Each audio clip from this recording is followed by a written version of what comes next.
사주명리학 공부하다 보면 충이라는 글자, 이거 참 많이 보게 되죠. 근데 이 충이라는 글자 하나 때문에 괜히 마음이 좀 철렁 내려앉는 분들 솔직히 많으실 거예요. 내 사주에 충이 있다는데 이거 큰일 나는 거 아닌가? 하고요. 근데 말이죠. 그 충에 정말 그렇게 나쁘기만 한 걸까요? 오늘 우리가 바로 그 천상의 격돌, 천간충의 진짜 얼굴을 한번 제대로 들여다보려고 합니다. 자, 그래서 제가 바로 한번 여쭤볼게요. 여러분, 운명에 충이 있다. 그러면 그 무조건 안 좋은 걸까요? 피해야만 하는 그런 불운일까요? 바로 이 질문.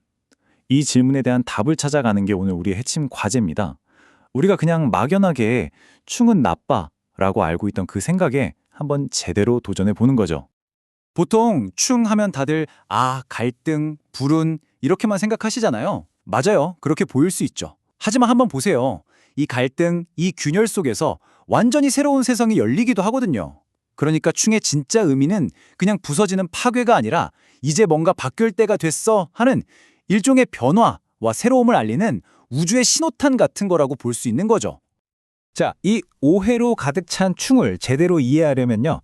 일단 이것부터 봐야 합니다. 바로 정반대에 있는 개념, 조화를 뜻하는 합 말이죠. 그러니까 이 팽팽한 긴장감, 충을 알기 위해 먼저 부드러운 조화, 합은 뭔지 이 둘을 비교하면서 이야기를 풀어가 볼게요.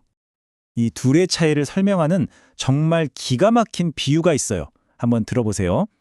합은요, 서로 다른 기운, 그러니까 음과 양이 만나서 이루는 부부의 화합 같은 거예요. 아주 자연스럽게 끌리는 거죠. 그런데 충은 뭐냐? 같은 극끼리 양한 양이랑 음은 음이랑 만나는 거예요. 이건 뭐랄까 동등한 라이벌 간의 결투 같은 느낌이죠. 그리고 만나는 방식도 달라요. 합은 천간에서 6번째 칸에서 부드럽게 만나는데 충은 딱 7번째 칸에서 그야말로 정면 위로 꽝 하고 부딪히는 겁니다. 똑같은 힘을 가진 둘이 정면으로 부딪히니까 어때요? 서로 물러설 곳이 없는 팽팽한 긴장감이 생길 수밖에 없겠죠. 좋습니다. 그럼 이제 본격적으로 천간에서 벌어지는 4가지 대표적인 결투, 그 현장으로 한번 들어가 보시죠. 이 4가지 충돌에는요, 저마다 완전히 다른 이야기가 아주 흥미로운 드라마가 숨어 있습니다. 자, 첫 번째 결투입니다. 바로 갑경충. 그림을 한번 그려보세요. 하늘을 찌르듯이 쭉쭉 뻗어 올라가는 거대한 나무가 있습니다. 이게 바로 갑이에요. 그런데 그 나무를 향해서 서슬퍼런 도끼가 꽝 하고 내리치는 거죠. 이게 경입니다. 와, 상상만 해도 어마어마한 에너지가 느껴지지 않으세요? 이게 왜 충돌하냐면요. 보세요. 갑목은 봄의 기운이에요. 모든 걸 밖으로 쫙쫙 뻗어나가게 하는 양의 에너지죠. 반면에 경금은 가을의 기운입니다. 모든 걸 안으로 단단하게 거두어들이는 역시 양의 에너지예요. 방향이 완전히 정반대인 거예요. 하나는 동쪽에서 막 솟아오르려고 하고 다른 하나는 서쪽에서 모든 걸 마무리 지으려고 하니까요. 이 성장하려는 거대한 힘과 수렴하려는 거대한 힘이 정면으로 꽝 하고 부딪히는 게 바로 갑경충인 겁니다. 그런데 여기서 진짜 중요한 포인트가 있어요. 이게 그냥 나무가 부러지고 끝나는 그런 단순한 파괴가 아니라는 겁니다. 이런 말이 있잖아요. 거목이 베어져야 비로소 대들보나 기둥이라는 새로운 쓰임이 생긴다. 바로 그거예요. 갑경충은 무작정 뻗어나가던 성장을 일단 멈추게 하고 너 이제 다른 일을 해야 해 라면서 완전히 새로운 차원의 목적을 부여하는 엄청나게 강력한 전환의 힘이라고 봐야 합니다. 자, 두 번째 결투로 가볼까요?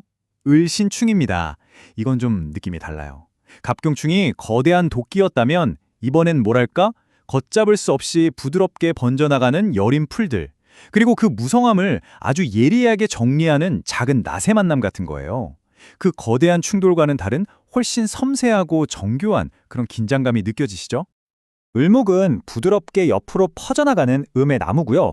신금은 아주 날카롭게 다듬는 음의 쇠거든요. 그래서 이 둘이 만나면 거대한 파괴 같은 게 일어나는 게 아니에요. 오히려 잘 가꿔진 정원을 생각하시면 돼요. 정원사가 너무 무성하게 자란 가지들을 싹둑싹둑 쳐내잖아요.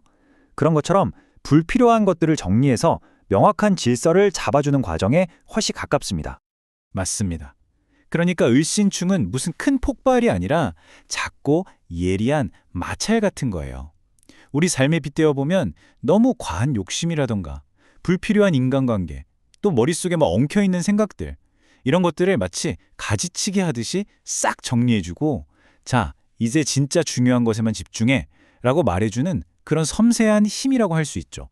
자, 세 번째 결투, 병임충입니다. 와, 이건 스케일이 다릅니다. 그야말로 장관이에요. 한번 상상해 보세요. 하늘 한가운데에서 이글이글 타오르면서 온 세상을 비추는 태양이 있습니다. 그런데 그 아래에는 빛조차 삼켜버릴 듯한 시커먼 깊은 바다가 출렁이고 있어요. 이 둘이 정면으로 만나는 겁니다. 병화, 이건 모든 걸 활짝 펼쳐내는 한여름의 양 에너지고요. 임수는 반대로 모든 걸 깊숙이 저장하는 한겨울의 양 에너지입니다. 그러니까 가장 뜨거운 남쪽의 힘과 가장 차가운 북쪽의 힘, 에너지의 최대 팽창과 최대 수축이 말 그대로 정면으로 꽝 하고 부딪히는 거죠. 이 어마어마한 두 힘이 충돌하면 어떻게 될까요? 이게 바로 세상을 뒤흔드는 거대한 변화의 엔진이 되는 겁니다. 뜨거운 태양빛에 바닷물이 증발해서 거대한 수증기가 되고 그게 모여서 폭풍우를 만드는 것처럼요. 이 충돌은 기존의 판을 그냥 완전히 뒤엎어버려요. 서로의 한계를 끝까지 밀어붙이고 시험하면서 우리 삶의 무대 자체를 완전히 새로운 장면으로 확 바꿔버리는 거죠. 자, 이제 마지막 네 번째 결투입니다. 정계충. 앞선 결투들과는 분위기가 사뭇 다릅니다. 이번엔 아주 조용해요. 방 안에서 은은하게 타오르는 촛불, 그 열기 위로 차가운 세격이슬이 또르르 떨어지는 그런 만남을 한번 떠올려 보세요. 거대한 충돌이 아니라 아주 내면에서 일어나는 조용하고 미세한 긴장감 같은 거죠. 정화는 촛불처럼 은은하게 한 곳에 집중된 음의 열기고요. 개수는 안개라 이슬처럼 차갑게 스며드는 음의 습기예요. 그러니까 아슬아슬하게 타오르는 불꽃 위로 차가운 불방울이 딱 떨어지는 그 순간 불이 확 꺼질 수도 있고 치익 소리를 내면서 버틸 수도 있겠죠? 바로 그 미묘한 긴장감, 그게 바로 정계충의 모습입니다.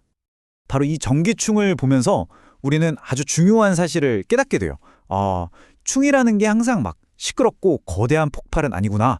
때로는 정말 아무도 모르게 내 마음속 깊은 곳에서 일어나는 조용한 갈등을 통해서 내 삶의 아주 미세한 방향을 살짝 틀어놓는 것. 이것이야말로 충이 가진 또 하나의 정말 위대한 힘이 아닐까 싶습니다. 자, 여기서 잠깐만요. 아주 중요한 거 하나 짚고 넘어가야겠습니다. 우리가 오행을 보면 서로 극하고 부딪히는 관계들이 굉장히 많잖아요. 그런데 그게 전부 다 충은 아니라는 거예요. 충은요, 아주 까다롭고 특별한 조건이 딱 맞아떨어져야만 성립되는 그런 스페셜한 충돌입니다. 이걸 알려면 먼저 상극이라는 더 큰 그림을 이해해야 해요. 상극, 말 그대로 서로 극한다는 뜻이죠. 오행이 서로를 제어하고 견지하는 아주 자연스러운 법칙이에요. 불이 쇠를 녹이고 흙이 물기를 막는 것처럼요. 이건 그냥 자연의 순리이자 질서 그 자체입니다. 자, 충은 이 수많은 상극 관계 중에서도 이 세 가지 조건이 모두 충족되어야만 성립됩니다. 자, 첫 번째, 당연히 서로 극하는 상극 관계여야겠죠. 두 번째, 천간 순서에서 정확히 7칸 떨어진 이 운명적인 거리에서 만나야 해요. 그리고 마지막 세 번째, 이게 진짜 중요한데요. 바로 서로 같은 극성, 즉 같은 음양을 가져야 한다는 겁니다. 양은 양끼리, 음은 음끼리만 충이 돼요. 이 세 가지 조건이 퍼즐처럼 완벽하게 딱 맞아떨어질 때 그때 비로소 우리가 말하는 진짜 충이 일어나는 겁니다. 자, 이렇게 쭉 살펴봤는데요. 그럼 우리 다시 맨 처음 던졌던 질문으로 돌아가 보죠. 이 모든 걸 알고 난 지금 충의 진짜 목적이 과연 그냥 모든 걸 부숴버리는 파괴일까요? 아니면 새로운 질서를 위한 재배치일까요? 그렇다면 여러분의 삶에 찾아온 충은 어떻게 봐야 할까요? 이거 정말 피하고 싶다 하는 위기일까요? 아니면 지금이구나 하고 꽉 붙잡아야 할 기회일까요? 한번 잠시만 생각해 보세요. 결국 충우는 위기처럼 보이는 기회입니다. 맨날 똑같이 굴러가던 낡은 패턴의 사슬을 툭 끊어버리고 새로운 활력을 불어넣고요. 그냥 서 있던 나무를 부숴서 위대한 기둥으로 다시 태어나게 하죠. 내 안에 불필요한 욕망, 그 엉킨 실타래를 싹둑 잘라내서 삶을 더 단순하고 명료하게 만들고요. 그리고 그 팽팽한 긴장감 속에서 비로소 진짜 나를 정면으로 마주하게 만듭니다. 맞습니다. 충은 파괴가 아니에요. 더 나은 나를 만들기 위한 우주의 위대한 재배치 작업인 겁니다. 지금까지 우리는 저 높은 하늘의 뜻, 바로 천간의 충돌에 대해 알아봤습니다. 하지만 여러분, 진짜 변화는요, 이 하늘의 에너지가 우리가 발딛고선 이 땅에 닿을 때, 그때 비로소 완성되는 거거든요. 이제 하늘의 뜻이 현실 세계에 뿌리 내리는 곳, 훨씬 더 구체적이고 역동적인 싸움이 벌어지는 12지지의 충돌이 우리를 기다리고 있습니다.